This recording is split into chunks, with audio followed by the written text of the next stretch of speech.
Beach FM, locals talking to locals. Beach FM, wonderful to welcome the CEO of Spritely, Christopher Dawson. Chris, good morning and welcome to you.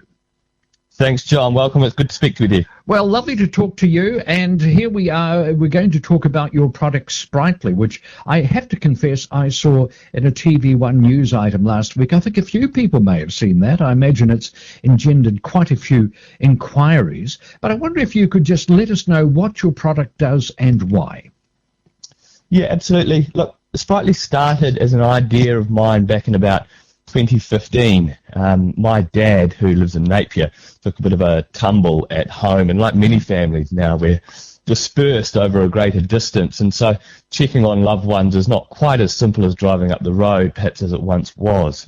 And while he was okay, because my mum was there, it did make me think what would happen if he was alone, and it led me to explore the options that technology presented to keep a more continuous monitoring on Dad, so I would be alerted to anything that perhaps adverse event that happened. The last thing anyone wants, and the real concern for a lot of people, is that they may be undiscovered for a period of time, and outcomes when that happens are not good.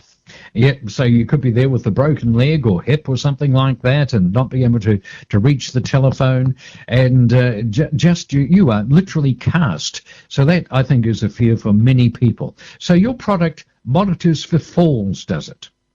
That's what it started out doing, yes. We used a range of sensors around normal household items to monitor and record normal daily movements.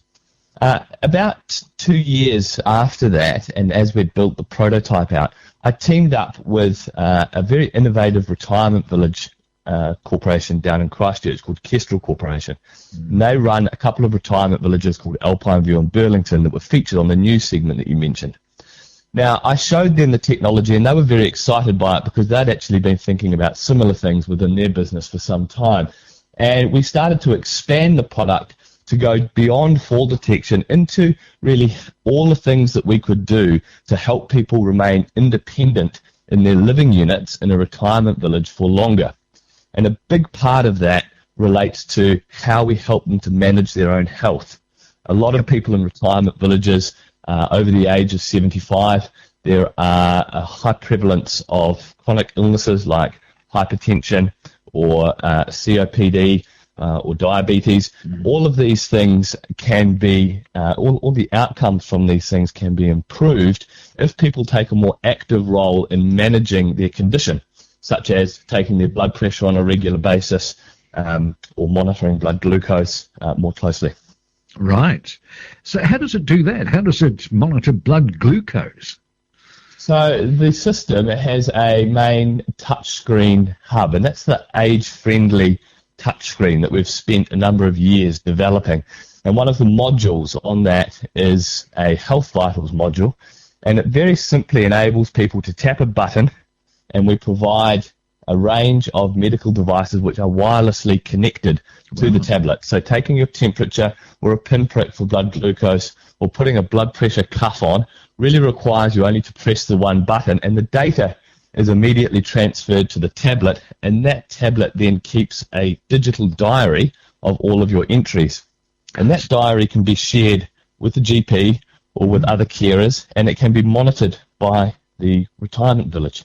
And the real benefit of this is that you get, again, a more continuous monitoring, which is what I was really at the heart of what I was thinking when I developed this thing for my parents, because rather than just calling in occasionally or going to visit the doctor occasionally, you have the opportunity to actually more continuously monitor yourself, and there are big advantages to that. Well, that's absolutely fascinating. So getting back to the blood glucose, do they have to make the prick themselves, and have you got some kind of sensor that talks to this machine, this interface you've got in front of them? Yes, so there is a what's called a Bluetooth connected device. Right. We have blood glucose, which is a pinprick, which they do themselves. So it's all of the health vitals are self-managed. Temperature is a Bluetooth thermometer. Blood oxygen is a Bluetooth oximeter. Heart rate is measured when they take their blood oxygen or their blood pressure. And we have scales as well to measure weight. All of these things use something called Bluetooth, which is a wireless way of transmitting data to the tablet, which is then stored securely in the cloud. Extraordinary. I tell you what, there are other products around that do something along those lines that monitor for falls and that kind of thing. But what really got me was there seemed to be almost an element of social media, of the older people staying in contact and combating this terrible thing that can affect the elderly, social isolation. And you've got that element as well, and that's the thing that really got me, Christopher. Yeah, and look, we really noticed a big increase in usage of those specific modules during the lockdown. So we do include a full digital phone book within the tablet, and so you can video call people between tablets, which really puts people face to face in a conversation when they otherwise wouldn't be able to do that because of lockdown restrictions. Yes. We also have a fabulous activities module. When you think about people moving into a retirement village, one of the main reasons that many of them do so is for the vast array of activities that are on order, that are on offer. And these activities happen all over the retirement village. There's things in the library, there's things in the pool, there's things in the cinema. And in a retirement village where there are sometimes 300 or 350 people, on average they'll book 10 to 12 activities each a month. There are literally thousands of activities getting booked via Spritely's tablet. When people book those activities, it goes into a personalized calendar for them, and that calendar reminds them when they have activities coming up, and so they get an opportunity to participate a lot more. And you're absolutely right about social isolation. When we can make it easy for people to participate, they tend to come out more often, and social isolation is reduced. And there's a lot of evidence out there to suggest that when people do take part in more of these activities, that it really does improve health outcomes as well. Fantastic. Now, you mentioned the tablet is age-friendly. What makes it age-friendly? I imagine it's non-intimidating, big buttons, easy to read, and simple to navigate. Is that the basic idea? It is. And look, when I talk about age-friendly with regard to technology, I sometimes think of a piano. Most listeners will be familiar with a piano, or may have even had a piano delivered.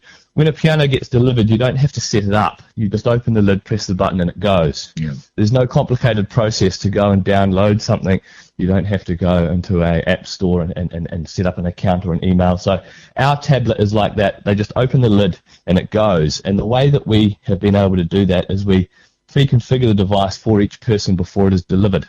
Mm-hmm. So when it arrives at the house, it already knows their name, it knows GP, it knows the address, it knows if they've got a pet, and we enter all of that information which the retirement village knows, and then we give it to them in their house, and the only thing they have to do is turn it on. And once it's turned on, it's already going. So there is no need for people to have any previous experience with the internet. There is no need for people to have any previous experience with tablets. They don't need to have an email address, for example. So a lot of the barriers that we have or prevent people from sometimes engaging with technology have been removed by the process that we go through to set it up, and then also, as you point out, the designs, which we have involved residents in all the way through. At one of the retirement villages where we work with the residents, we usually organise focus groups in the cinema. So we put all the designs up on the cinema screen, and we have a number of people in there, and we ask some questions about how they would like it presented and what would make it easier to use, and we get some very positive feedback, and very useful features have come that way. Excellent. So we've got this device. The way you describe it, it sounds as if it's particularly well suited and maybe even designed for retirement villages. But in this country, it's only a minority of the elderly who age in retirement villages. Most of them do it at home. Is there any utility in this device for people who are living at home? Yes, yeah. About 13% of people over the age of 75 in New Zealand live in a retirement village, which makes it a very good setting for developing this kind of technology. But you're absolutely right. The best setting to reach the greatest number of people is out in the community. And that's exactly where we intend to go with the product. We are still developing features that will support people in the community. And there are a whole range of those that are coming out including things like more mobile pendants for emergency response. But we have chosen to develop it in the retirement village setting to begin with, because it's such a wonderful environment to be able to get feedback from the residents all on one site. Yeah. There's a great sense of community there already, so we can start to develop things like activity modules and things more easily and more quickly. And I think that what we can do with the things we learn in the retirement village setting is apply those out into the community in a way which will make the product even more useful by the time it becomes available. When will it become available? Next year. Okay. So at this stage, you mentioned the 2 villages in Christchurch. Have you spread beyond those 2 villages, or are you just confining your early testing and developing in those areas? Well, yeah, so the village, we are still with just those 2 villages, but those 2 villages are expanding. So they are still there are still houses being built. So we are adding more people all of the time. And people are, a lot of the people who we speak to and demonstrate Spritely for outsiders from the village as well. People who are coming to visit open homes and friends and family from people who live in the village. Mm-hmm. So we do have, even though we're limited to the village, we do have a bigger audience than just that. And we are certainly working, actively looking for other innovative retirement villages to adopt the technology. Well, we've got a few our way, I can tell you that, and they seem to be sprouting up all over the place. Christopher Dawson, this has been really interesting. Congratulations on your initiative. And people, if you'd like to know more, there's an excellent website, spritely.co.nz. Christopher, thank you so much for joining us here on Beach FM. Thanks very much, John. 106.3 Beach FM.